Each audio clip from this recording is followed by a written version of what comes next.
Uma alegria estar aqui, conhecer essa cidade de Boa Vista, Roraima. Antes que eu erre, não é? Eu quis falar logo de cara para eu não errar daqui a pouco, certo?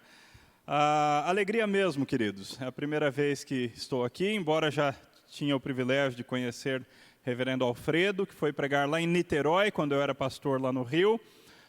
E já há uns 10 anos que nós nos conhecemos e temos nos cruzado aí pelos corredores da nossa amada denominação. Eu trago a saudação da Igreja Presbiteriana de Alphaville, onde eu tenho servido como pastor colaborador, do Seminário JMC e do Centro Presbiteriano de Pós-Graduação Andrew Jumper.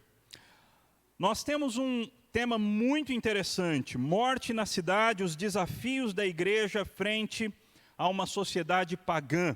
E o meu subtema é o triunfo de Deus sobre os ídolos do mundo. Então nós vamos trabalhar nas minhas 3 palestras com 3 subtemas desse subtema que é o meu. Hoje nós vamos trabalhar com o triunfo do reino de Deus sobre os impérios do mundo. Depois de amanhã, no sábado de manhã, o triunfo de Deus sobre Mamon. E aí então no sábado à noite o triunfo da verdadeira religião sobre a falsa religião. Então hoje o triunfo do reino de Deus sobre os impérios do mundo. Embora o nosso foco será o Evangelho de Lucas, eu quero que vocês deixem esse texto na parte aí, deixem esse texto na mente de vocês, por trás da mente de vocês, no contexto da mente de vocês, enquanto a gente trabalha o nosso tema. Ele nos libertou do império das trevas e nos transportou para o reino do Filho do seu amor. Ele nos libertou do império das trevas e nos transportou para o reino do Filho do seu amor. Agora há pouco nós vimos com o pastor Donizete várias características desse império das trevas.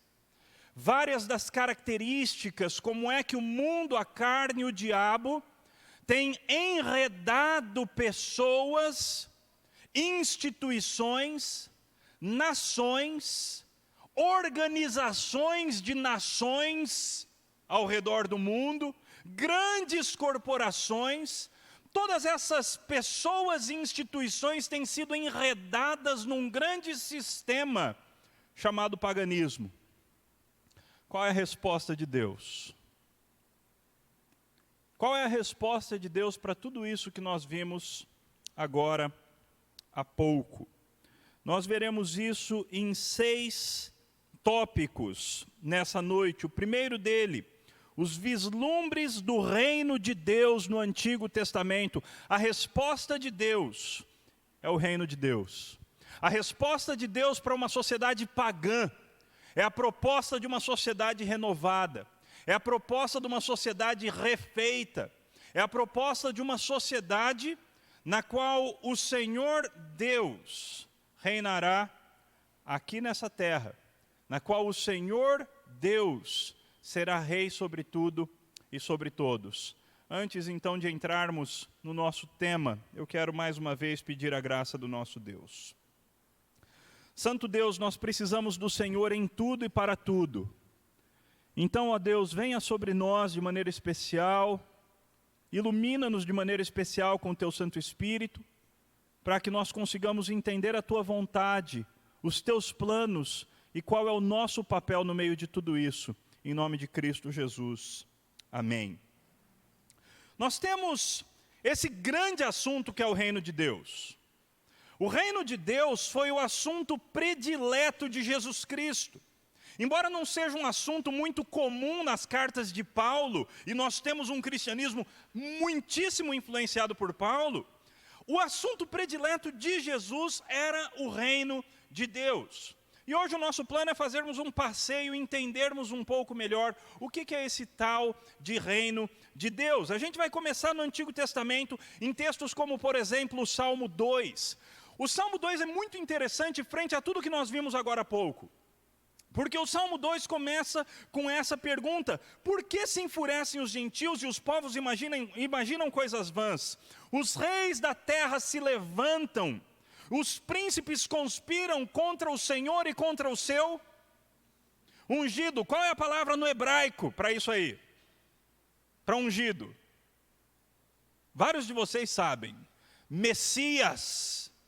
Qual é a palavra no grego para ungido? Cristo. Então o que nós temos aí é: os reis da terra e os príncipes conspiram e se levantam contra Yahvé e contra Cristo. Qual é a resposta de Deus quando várias daquelas pessoas de influência mundial que o reverendo Donizete mostrou agora há pouco, quando eles escrevem coisas e fazem grandes propostas pagãs, qual é a resposta de Deus? Ri-se aquele que habita nos céus, o Senhor zomba deles. Quando a Organização das Nações Unidas promulga políticas incentivando as nações a tirarem de sobre si aquilo que eles chamam de a moral judaico-cristã, e a facilitarem casamentos entre homossexuais, facilitarem aborto, e quando existem programas políticos forçando as nações a emitirem leis favoráveis a essas coisas, qual é a reação de Deus? Deus ri, mas não é uma risada de prazer, é uma risada zombeteira. Você vai encontrar pouquíssimas vezes Deus rindo na Bíblia. As duas vezes que eu encontrei, as duas são no mesmo contexto. Deus rindo em forma de zombação, Deus zombeteiramente dando risadas. Por quê? Porque na sua ira, no tempo certo, Deus vai lhes falar, e no seu furor, Deus vai lhes confundir. E o que ele vai dizer? O texto diz: eu, porém, isso é Deus quem diz, Deus o Pai, eu, porém, constituí o meu rei sobre o meu santo monte Sião. Agora é Cristo quem começa a falar. Ele me disse, aliás, o Cristo diz assim: proclamarei o decreto do Senhor. Ele me disse: tu és meu filho, eu hoje te gerei, pede-me, filho, e eu te darei as nações por herança e as extremidades da terra por tua possessão. Com vara de ferro as regerás e as despedaçarás como um vaso de oleiro. E aí então o salmista termina dizendo: então, reis, presidentes, pessoas que dirigem os destinos das nações, influencers, sejam prudentes, beijem o filho, para que ele não se irrite, porque logo, logo, a ira do filho vai despertar, e aqueles que não tiverem reconhecido o filho, serão destruídos no meio do caminho. Deus promete um rei, Deus promete um reino, Deus promete a exaltação de Sião, e Deus promete que Ele vai colocar a sua lei como a grande lei que vai reger o mundo. É isso também que nós encontramos no Salmo 110. Disse Yahvé ao meu Adonai. E quem está falando é o rei Davi está falando: Yahvé, Jeová, falou com o meu Senhor, com o meu Adonai. Sabe o que ele disse? O que o Pai disse para Jesus? Assenta-te à minha direita, até que eu ponha os teus inimigos debaixo dos teus pés. O Senhor enviará de Sião o cetro do seu poder, dizendo: domina entre os teus inimigos. Então no Antigo Testamento nós temos várias promessas da vinda desse rei, que um dia viria, ele seria o Filho de Deus, e ele tomaria as rédeas das nações, e ele vai governar as nações com vara de ferro, porque ele não é um rei fraco, ele é um rei forte. Outra profecia que fala a respeito da vinda do reino de Deus é Isaías 2, que diz assim: nos últimos dias acontecerá que o monte da casa do Senhor será estabelecido no cimo dos montes, e se elevará sobre os outeiros, e para ele afluirão todos os povos. Irão muitas nações e dirão: vinde e subamos ao monte do Senhor, à casa do Deus de Jacó, para que ele nos ensine os seus caminhos e andemos pelas suas veredas. Um dia o monte da casa do Senhor, o monte Sião, vai se elevar como a montanha mais alta de toda sobre a terra, e os povos afluirão para lá, porque eles vão correr para lá desejosos de lá ouvir a lei do Senhor. Vocês se lembram do sonho de Nabucodonosor? Nabucodonosor sonhou com uma grande estátua, não foi? Uma estátua que tinha a cabeça de ouro, o peito de prata, a barriga de bronze, e a perna começava de ferro e depois esse ferro ia misturando com barro. Mas de repente, sem o auxílio de mãos humanas, uma pedra apareceu no alto de um monte, e essa pedra rolou, e destruiu as pernas daquela grande estátua que representava os 4 grandes impérios: o Império Babilônico, o Império Medo-Persa, o Império Greco-Macedônico e o Império Romano. Aquela pedra vem então e destrói aquela estátua, e a pedra então cresce, e se transforma numa grande montanha que domina sobre o mundo inteiro. E quando a interpretação vem, nós lemos o seguinte lá em Daniel 2: mas nos dias destes reis, o Deus do céu suscitará um reino que não será jamais destruído. Esse reino não passará a outro povo, esmiuçará e consumirá todos estes reinos, mas ele mesmo subsistirá para sempre. Como viste que do monte foi cortada uma pedra sem auxílio de mãos, e ela esmiuçou o ferro, o bronze, o barro, a prata e o ouro, o grande Deus fez saber ao rei o que há de ser futuramente. Certo é o sonho e fiel é a sua interpretação. E por fim, um dos textos mais importantes do Antigo Testamento, se você quer entender Jesus Cristo e entender o Novo Testamento. Daniel 7, Daniel sonha com 4 animais. De novo, esses 4 animais representam os reinos que viriam logo a seguir na história da humanidade e que de fato vieram. Mas depois que aparece o 4º animal, que é o mais terrível, que Daniel nem fala o que ele parece, ele é simplesmente temível. De repente, então, Daniel tem uma visão dos céus. Nos céus aparece o ancião de dias, alguém bem velho, assentado sobre um trono, embora muito poderoso. Mas junto com aquele ancião de dias aparece um filho do homem. E esse filho do homem recebe das mãos do ancião de dias o poder para governar sobre a terra. Qual era a expressão predileta de Jesus para falar acerca dele mesmo? Filho do homem. E qual era o assunto predileto de Jesus? O reino de Deus. A não ser que nós entendamos essas profecias do Antigo Testamento, nós não vamos entender o que Jesus veio fazer aqui de maneira completa. Por vezes nós reduzimos demais a obra de Jesus apenas à nossa salvação pessoal, o que é uma bênção. A nossa salvação é uma grande maravilha, mas Jesus veio fazer muito mais do que salvar apenas a mim. Ele veio transformar o mundo e ele veio instaurar o reino de Deus. Então a primeira coisa que nós vimos, o reino de Deus é anunciado no Antigo Testamento. A segunda coisa, o reino de Deus tem um rei. E esse rei não é você, e nem eu. Lucas 1, 31 a 33 diz: eis que conceberás e darás à luz um filho, a quem chamarás pelo nome de Jesus. Esse será grande e será chamado Filho do Altíssimo. Deus, o Senhor, lhe dará o trono de Davi, seu pai, e ele reinará para sempre sobre a casa de Jacó. O nascimento de Jesus Cristo foi anunciado por anjos, e esses anjos já no anúncio deixaram claro para que Jesus estava vindo: para se tornar o Rei dos Reis, o Senhor dos Senhores, e assumir o destino das nações. Obrigado, meu irmão. Em terceiro lugar, o reino de Deus tem uma mensagem e exige uma resposta. O texto da parábola do semeador diz assim: afluindo uma grande multidão e vindo ter com ele gente de todas as cidades, disse Jesus por parábola: eis que o semeador saiu a semear. E ao semear, uma parte caiu à beira do caminho e foi pisada, e Uma parte caiu à beira do caminho, foi pisada e as aves dos céus a comeram. Outra caiu sobre a pedra e, tendo crescido, secou por falta de umidade. Outra caiu no meio dos espinhos e estes, ao crescerem com ela, a sufocaram. Outra, afinal, caiu em boa terra, cresceu e produziu a 100 por 1. Dizendo isso, clamou: quem tem ouvidos para ouvir, ouça.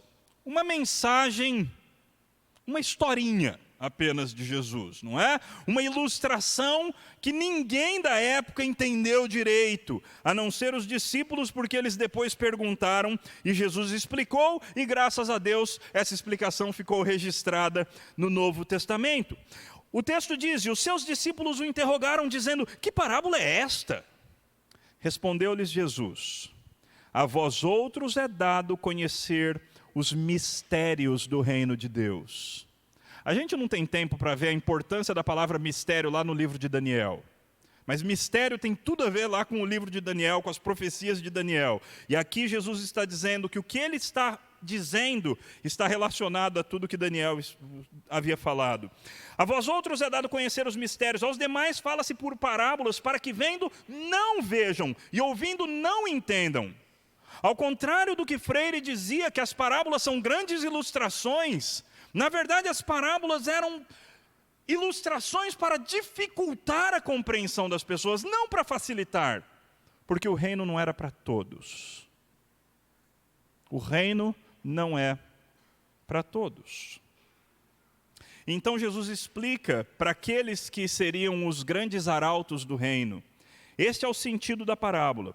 A semente é a palavra de Deus. Então aqui a gente já sabe. O que é a semente? A semente é a palavra. A semente é a verdade de Deus, é a revelação de Deus que hoje nós temos registrada nos 66 livros do Antigo e do Novo Testamentos. A semente é a palavra. O semeador fica implícito, o semeador é o próprio Cristo e aqueles que ele convoca para semearem junto com ele, ou seja, todos os crentes. A semente que caiu à beira do caminho são os que a ouviram a palavra, mas vem a seguir o diabo e arrebata-lhes do coração a palavra, para não suceder que crendo sejam salvos. Foi aquela que caiu no meio do caminho, foi pisada e foi comida por pássaros. Então, por vezes, quando nós pregamos a palavra cai em ouvidos a priori atentos, mas Satanás vem sorrateiramente e rouba aquela palavra do coração e dos ouvidos daquele que a tinha ouvido. Será esse o seu caso? Domingo após domingo, sendo exposto à palavra, e durante a semana Satanás vem e arranca a palavra, por isso que você não vive a palavra? Mas existem outros 3 tipos de destinos da semente. A que caiu sobre a pedra são os que, ouvindo a palavra, recebem com alegria, mas estes não têm raiz, creem apenas por um tempo e na hora da provação se desviam. Essa segunda semente é aquela semente que representa a pessoa que gosta de ouvir a palavra, mas é como um dos profetas do Antigo Testamento reclama com Deus e diz: eu não aguento mais esse povo, porque eles gostam de me ouvir. É como se eu fosse um cantor que cantasse músicas bonitas. Eles gostam de me ouvir, mas não fazem nada que eu falo.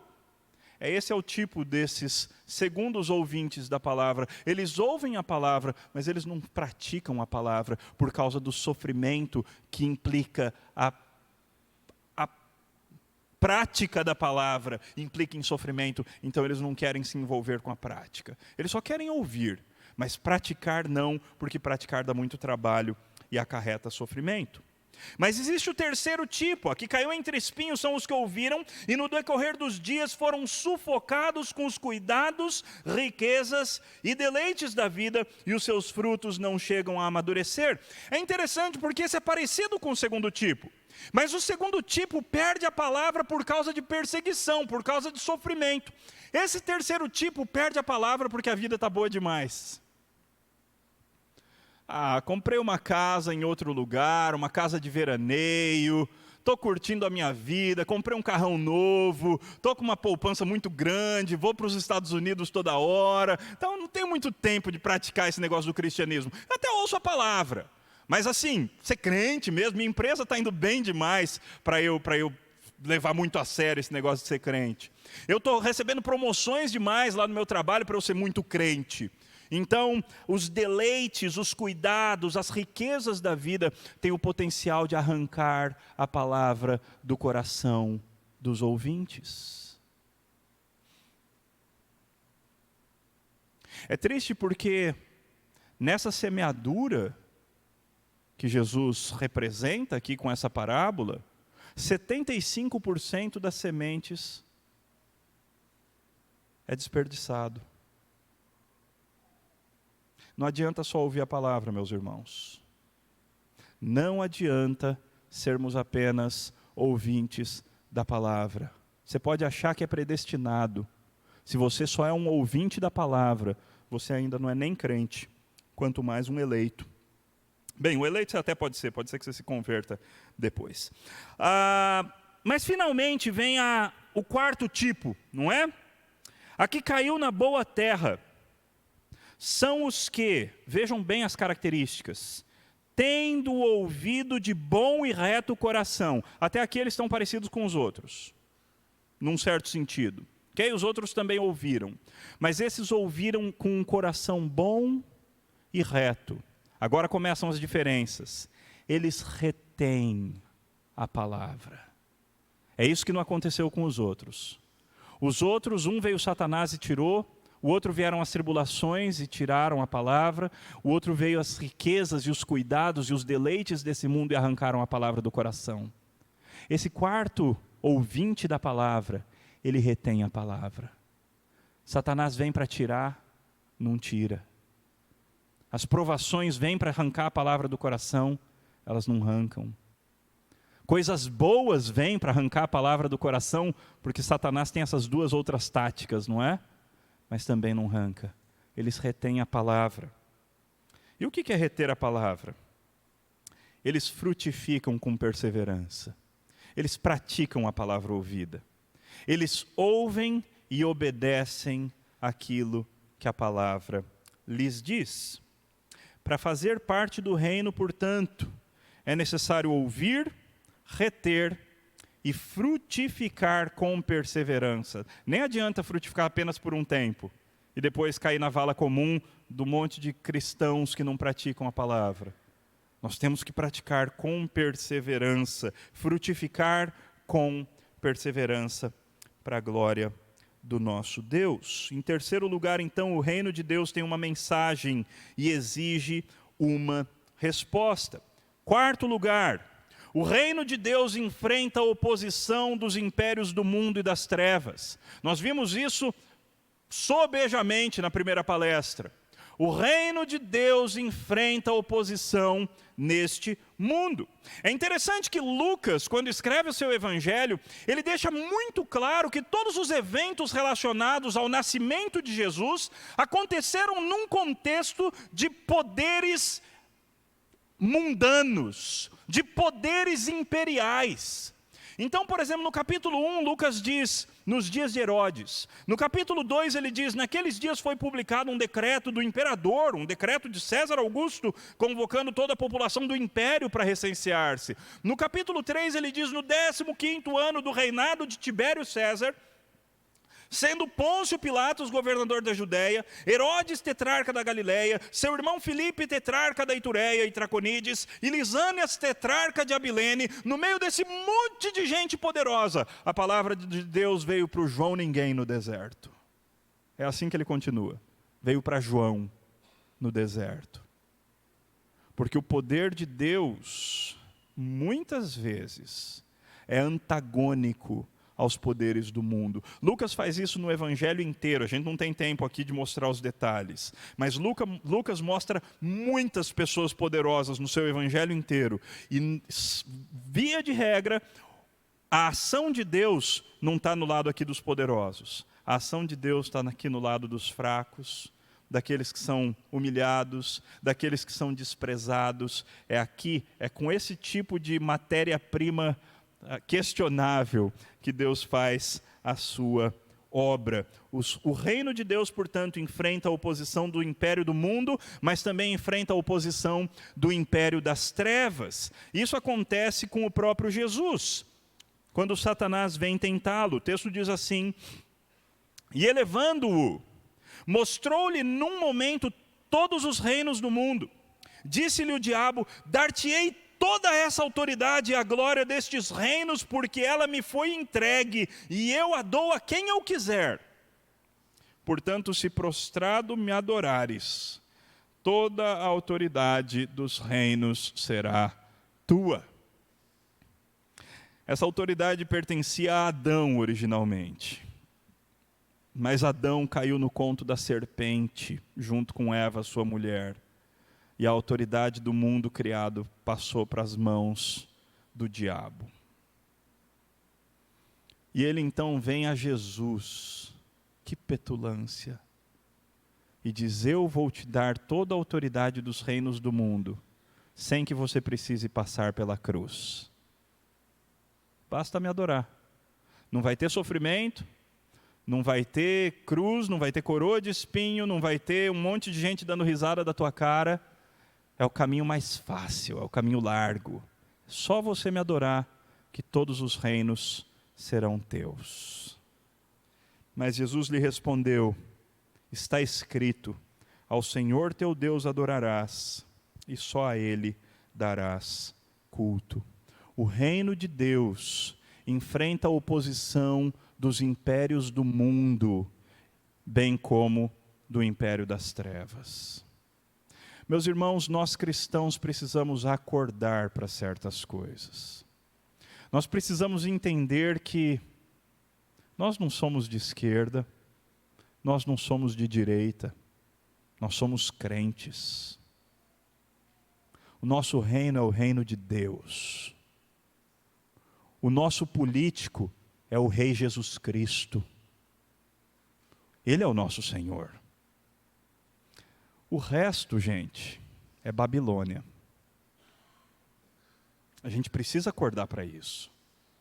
A gente não pode parear demais, ladear demais com reinos deste mundo, porque uma hora ou outra o chifre aparece. Uma hora ou outra o chifre aparece. Claro, existem governantes melhores e governantes piores. Existem aqueles que são mais dominados pela besta e aqueles que são menos dominados pela besta.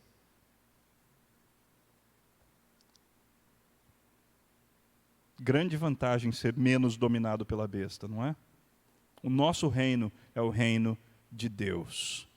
As nossas leis são outras, os nossos valores são outros, as nossas lutas são outras, a nossa mensagem é outra, a nossa propaganda é outra. Nós somos parte do reino de Deus. A boa notícia é que este reino, o reino de Deus, é o reino que vai dominar o mundo. Jesus contou isso por meio de duas parábolas. Ele disse o seguinte: e dizia: a que é semelhante o reino de Deus e a que o compararei? É semelhante a um grão de mostarda que um homem plantou na sua horta, e cresceu, e fez-se árvore, e as aves do céu se aninharam nos seus ramos. Disse mais: a que compararei o reino de Deus? É semelhante ao fermento que uma mulher tomou e escondeu em 3 medidas de farinha, até ficar tudo levedado.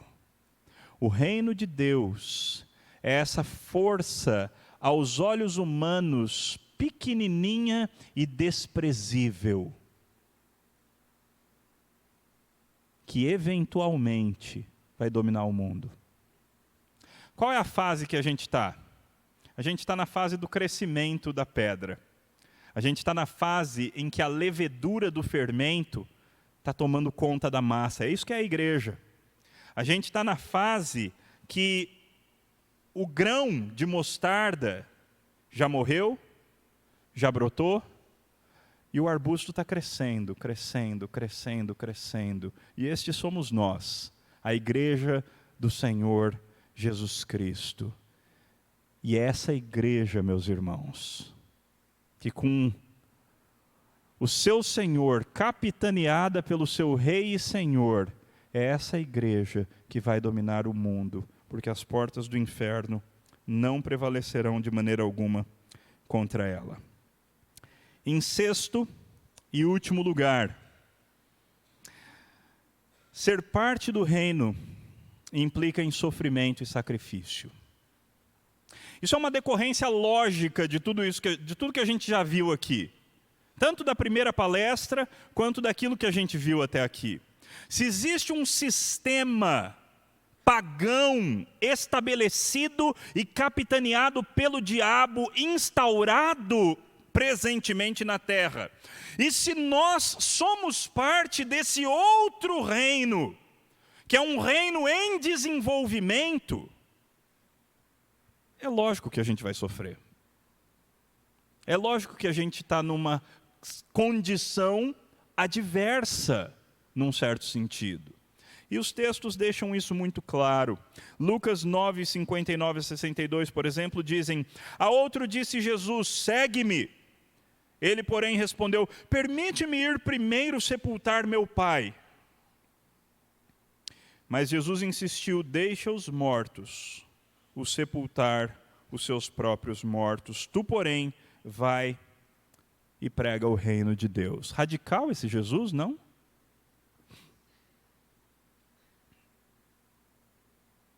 Você está realmente disposto a seguir esse Jesus? Se tem alguma coisa que você precisa fazer antes do que servi-lo, você não está apto para ele. Eu até quero seguir Jesus, mas antes já era. Porque sepultar o próprio pai é uma coisa nobre, ok? Sepultar o próprio pai é uma coisa nobre. É inclusive cumprimento do 5º mandamento. Mas se isso está à frente na tua vida do que o reino de Deus, então isso se tornou um ídolo para você. E Jesus é tudo ou nada. Ou Jesus é o mais importante e o tudo na sua vida, ou você ainda não está apto para o reino. Outro lhe disse, seguir-te-ei, Senhor, mas deixa-me primeiro despedir-me dos de casa. Mas Jesus lhe replicou, ninguém que tendo posto a mão no arado, olha para trás, é apto para o reino de Deus. Existe um preço a se pagar para ser parte do reino. É por isso que Jesus Cristo, certa feita, disse, antes de entrar nesse barco do reino, faça as contas. Não seja como um rei imprudente que vai para uma guerra sem contar o exército primeiro. Ou como uma pessoa que começa a construir sem ver primeiro se tem dinheiro para terminar. Porque senão você passa vergonha. Da mesma forma, antes de se tornar parte do reino, vê se vale a pena. Porque existe um preço a pagar. A nossa época tem enfatizado demais, algumas verdades, as verdades maravilhosas das doutrinas da graça. E elas são verdadeiras, são verdade absoluta, e Deus seja louvado pela eleição, Deus seja louvado pela salvação, pela graça, Deus seja louvado pela predestinação, Deus seja louvado pela vocação eficaz, Deus seja louvado pela perseverança dos santos. Mas a Bíblia tem umas outras coisas que ela fala também. A respeito do que eu e você somos desafiados a fazer como crentes. Ok, você entrou pela graça, já é parte da família. Então agora, filho, senta aqui porque essa família tem regras. E agora eu vou te mostrar quais são as regras aqui de casa. E muita gente está entrando e não está sabendo das regras. Existem regras. Se é parte do reino, então agora você tem que andar como o rei quer. Atos 14, 21 e 22, isso é muito interessante, porque aqui nós temos Paulo voltando da primeira viagem missionária, ok? Então ele foi, no caminho de ida ele plantou igrejas. Agora na volta, ele volta fazendo isso aqui. E tendo anunciado o evangelho naquela cidade, feito muitos discípulos, voltaram, aqui ele está voltando na viagem missionária, voltaram para Listra, Icônio, Antioquia. Ele já tinha passado em todos esses lugares plantando igrejas. O que ele fazia na volta? Lição 1.1 do discipulado cristão segundo o apóstolo Paulo. Ele fortalecia a alma dos discípulos, ele os exortava a permanecerem firmes na fé, a não desistirem, a serem perseverantes, e ele lhes mostrava que através de muitas tribulações é necessário entrar no reino de Deus. Importa entrar no reino de Deus por meio de muito sofrimento.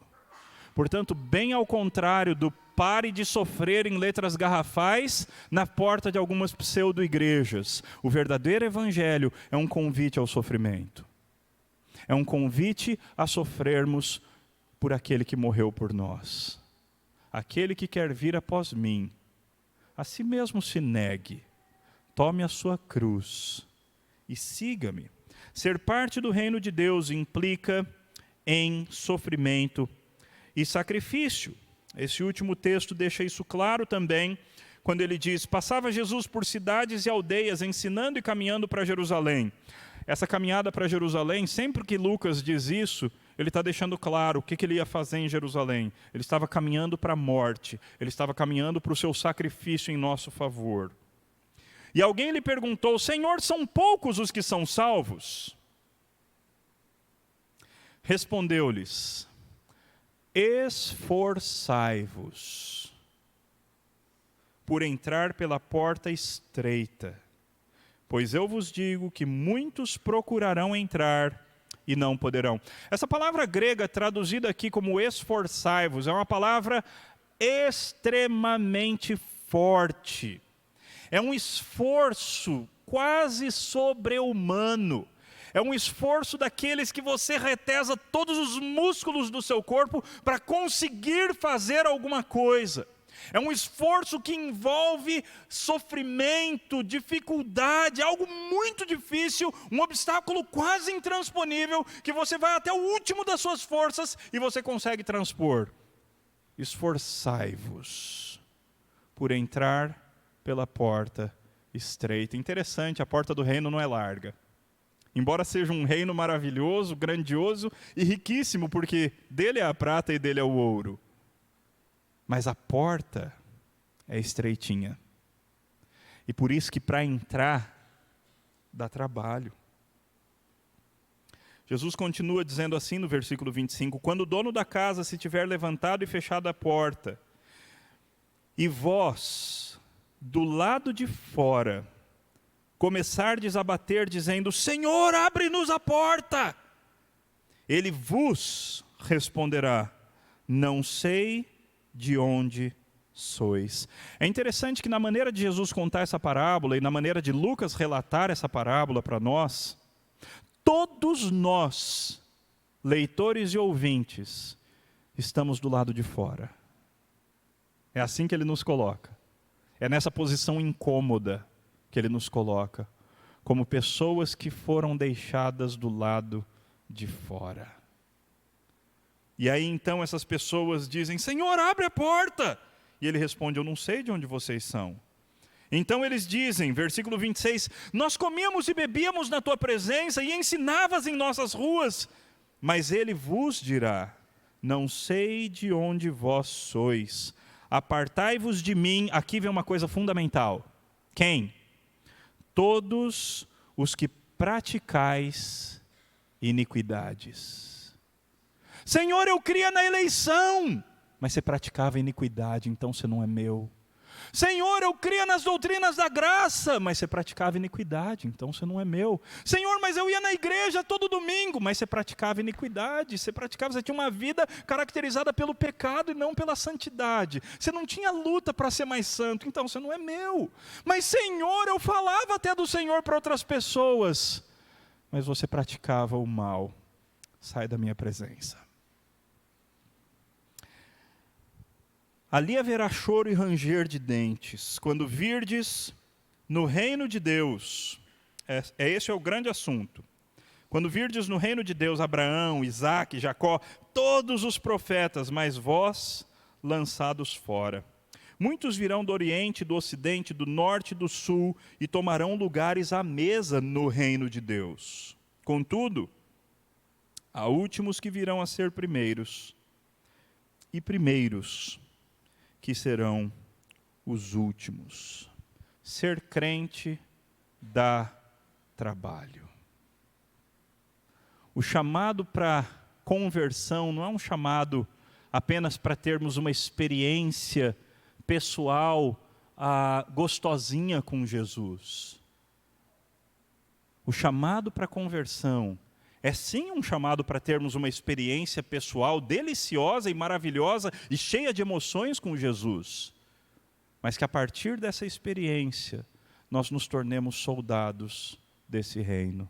Nós nos tornemos pessoas que batalham pelo reino. Nós nos tornemos pessoas que reduzem o próprio corpo à escravidão, a fim de sermos aprovados no dia final. Esse é o chamado do reino. É o chamado do esforço.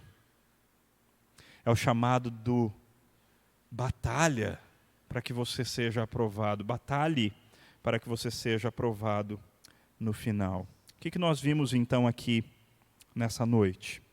Primeiro, esse reino é anunciado sobejamente no Antigo Testamento. Nós vimos pouquíssimos textos e a Bíblia é repleta de textos. Esse é o grande assunto das Escrituras, o reino de Deus. O grande assunto da palavra é o reino de Deus.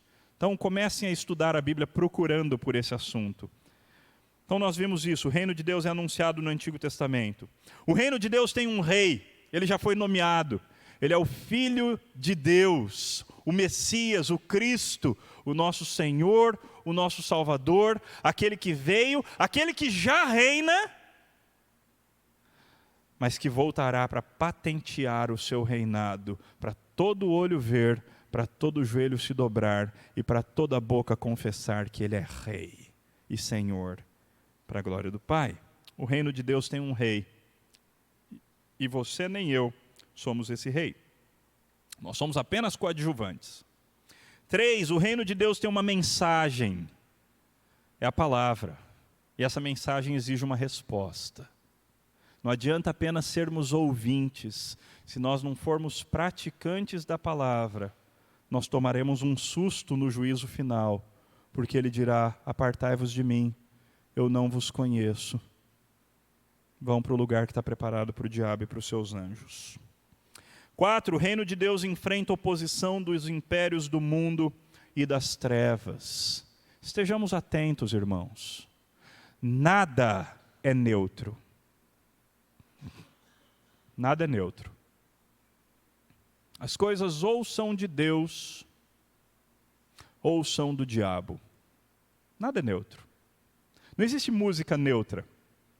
Não existe filme neutro. Não existe série neutra. Não existe novela neutra. Não existe. Ou as coisas são de Deus, ou são do diabo. Não existe teoria neutra, não existe ciência neutra. E nós precisamos estar atentos e conscientes para encontrar os dedos do diabo nessas várias coisas que nós experimentamos durante o nosso dia a dia e mantermos a nossa integridade diante de Deus. 5, e a melhor parte da história, o reino de Deus vai dominar o mundo. Pode parecer que não, não é? Por vezes parece que a igreja está perdendo a batalha. Lembra que quando parece que a gente está perdendo a batalha, Deus está lá em cima rindo, falando assim: pobres presidentes, governantes, reis, presidentes de corporações, grandes maiorais do mundo, pobres de vocês, porque na hora certa, o meu rei vai começar a governar com cetro de ferro, e aí vai rolar muito sangue. Eu estou falando isso, parece que eu estou forçando, não é? Mas depois vocês terminem de ler o Salmo 2, terminem de ler o Salmo 110, terminem de ler, ou leiam inteiro o Apocalipse, e vejam quanto sangue humano que existe quando Cristo vier com vara de ferro. Ele vem para instaurar o reino com mão de ferro. Por isso que é bem-aventurado todos aqueles que nele se refugiam. Beijai o Filho, para que ele não se irrite, e vocês não sejam parte da morte, daqueles que serão mortos pelo caminho. Finalmente, em sexto lugar, nós vimos que ser parte do reino implica para nós, por enquanto, em sofrimento e sacrifício. Mas não é um sofrimento e sacrifício que só tem tristeza. Estranhamente, é um sofrimento e sacrifício que inclui deleite. É o sofrimento e sacrifício de Paulo e Silas à meia-noite, depois de terem apanhado, estarem louvando o Senhor. Ou de João e Pedro, depois de terem apanhado, saírem cantando porque eles foram considerados dignos de sofrer afrontas pelo nome do Rei, pelo nome de Cristo. Sofrer por Cristo é um privilégio. E tem paga, tem galardão, tem retribuição. Então, palavras finais de aplicação. A igreja é o estágio, não o estado, mas o estágio atual do reino de Deus. A igreja é a pedra crescendo, é a semente virando árvore, é o fermento levedando a massa, e uma hora o reino vai ser revelado para todos. E nós, igreja, já somos essa realidade do reino. Portanto, se somos cidadãos do reino, vivamos os valores do reino. Não nos deixemos enganar pelos sofismas, filosofias, vãs ideias do presente século. Nós pertencemos a uma outra dimensão, nós pertencemos a uma outra realidade. Nós somos peregrinos caminhando nesse mundo. Anunciemos o reino. Junto com Cristo, nós somos os semeadores da boa semente, da santa semente, a semente da palavra. Alguns não vão aceitar, alguns não vão querer ouvir, outros vão ouvir e vão cair no meio do caminho.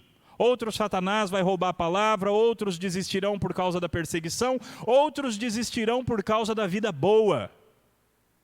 Mas para aqueles que forem salvos, nossa mensagem será o poder de Deus. E será transformadora, e eles farão parte do exército do reino.